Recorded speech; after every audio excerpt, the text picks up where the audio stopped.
Hello दोस्तों, welcome है आपका स्पेशल नॉलेज टीम में। कैसे हैं आप सब? उम्मीद करती हूँ आप सभी लोग अच्छे होंगे, स्वस्थ होंगे। दोस्तों, आज मैं आप लोगों के लिए जानकारी लेके आई हूँ शीतला सप्तमी की। इसका बहुत ही ज़्यादा महत्व होता है और कहते हैं कि इस व्रत को अपने परिवार के स्वास्थ्य के लिए ज़रूर रखना चाहिए। तो आज मैं इसी के बारे में जानकारी लेके आई हूँ कि इसकी विधि क्या है, इसकी कहानी क्या है, इसके कुछ खास उपाय। तो चलिए वीडियो को प्रारंभ करते हैं। इस बार शीतला सप्तमी का पर्व पूजन जहां 31 मार्च या फिर 1 अप्रैल 2024 को किया जाएगा, वहीं शीतला अष्टमी तिथि पर माता शीतला का पूजन 1 अप्रैल और 2 अप्रैल को किया जाएगा। इस दिन घर की महिलाएं बच्चों की सलामती के लिए श्रद्धा और पूर्ण विश्वास के साथ माता का पूजन करके परिवार की सुख समृद्धि तथा बच्चों के अच्छे स्वास्थ्य की कामना से यह व्रत करती हैं।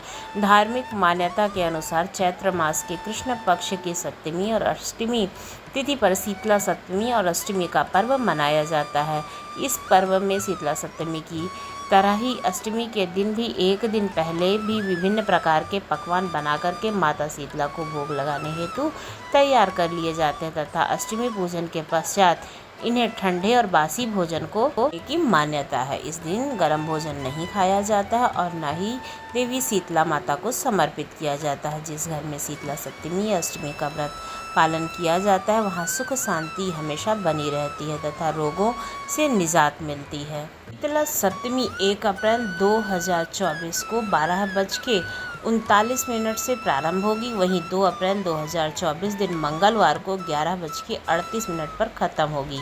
अष्टमी पूजा का जो मुहूर्त है वो 12:39 से 5:33 तक, यानी कि 4 घंटा 53 मिनट की अवधि है। शीतला अष्टमी के दिन सुबह जल्दी उठकर माता शीतला का ध्यान करना चाहिए। इस दिन व्रती को प्रातः कर्मों से निवृत्त होकर स्वच्छ व शीतल जल से स्नान करना चाहिए, यानी कि ठंडे पानी से नहाना चाहिए।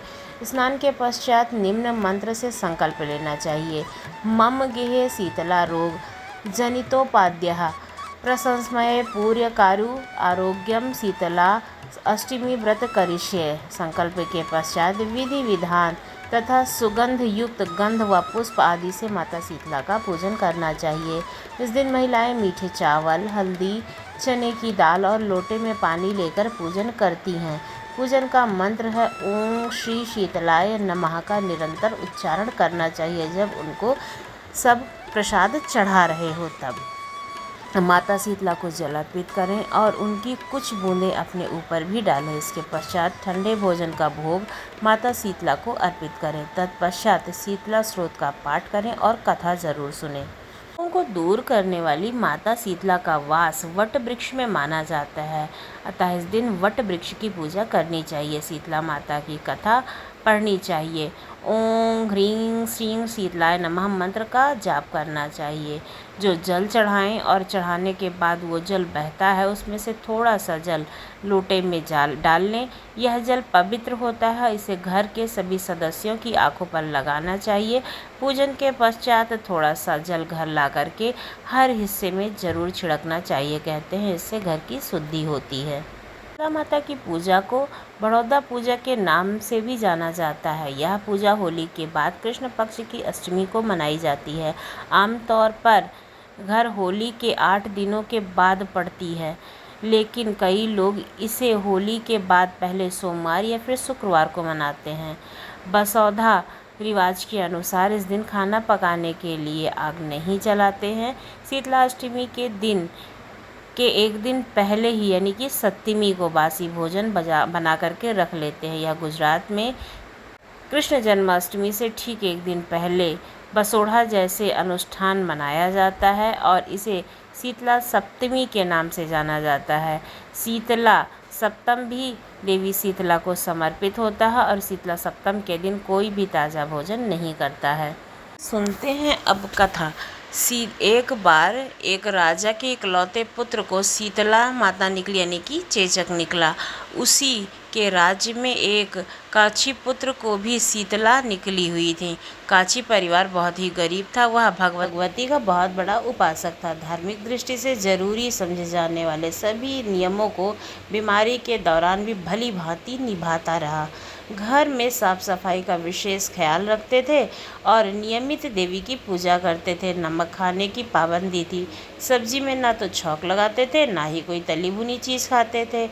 गर्म वस्तु वह स्वयं भी नहीं खाते थे और ना ही शीतला वाले मतलब जिसको समस्या थी चेचक की, उस लड़के को भी देते थे। ऐसा करने से उनका पुत्र शीघ्र ही ठीक हो गया। जब उधर से राजा के लड़के को शीतला का प्रकोप हुआ था, तब से उसने भगवती के मंडप में सतचंडी का पाठ शुरू करवा रखा था। रोज हवन व बलिदान देते थे।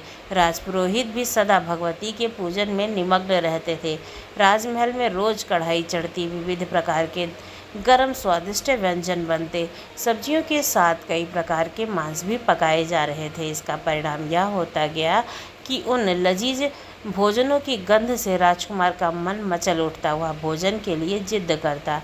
एक तो राजपुत्र और दूसरे इकलौता, इस कारण से उसकी अनुचित जिद भी पूरी हो जाती थी। इस पर शीतला का प्रकोप घटने के बजाय बढ़ने लगा। शीतला के साथ साथ उसे बड़े बड़े फोड़े फुंसी भी निकल आए, जिसमें खुजली और जलन होने लगी। शीतला की शांति के लिए राजा जितने भी उपाय करता, शीतला का प्रकोप उतना ही बढ़ता जाता, क्योंकि अज्ञानतावश राजा के यहाँ सभी कार्य उल्टे हो रहे थे। इससे राजा और अधिक परेशान हो उठा। उसकी समझ में नहीं आ रहा था कि इतना सब होने के बावजूद भी शीतला का प्रकोप शांत क्यों नहीं हो रहा है। एक दिन राजा ने गुप्तचरों ने उन्हें बताया कि काछी पुत्र को भी शीतला निकली थी, पर वह बिल्कुल ठीक हो गया है। यह जानकर राजा सोच में पड़ गया कि शीतला की इतनी सेवा मैं कर रहा हूँ, पूजा व अनुष्ठान में कोई भी कमी नहीं है, तो मेरा पुत्र आखिर रोगी क्यों होता जा रहा है, जबकि काछी पुत्र बिना सेवा के, बिना पूजा के ही ठीक हो गया। इसी सोच में उसे नींद नहीं आई। श्वेत वस्त्र धारिणी भगवती ने उसे स्वप्न में दर्शन देकर कहा, हे राजन, मैं तुम्हारी सेवा अर्चना से प्रसन्न हूँ, इसलिए आज भी तुम्हारा पुत्र जीवित है।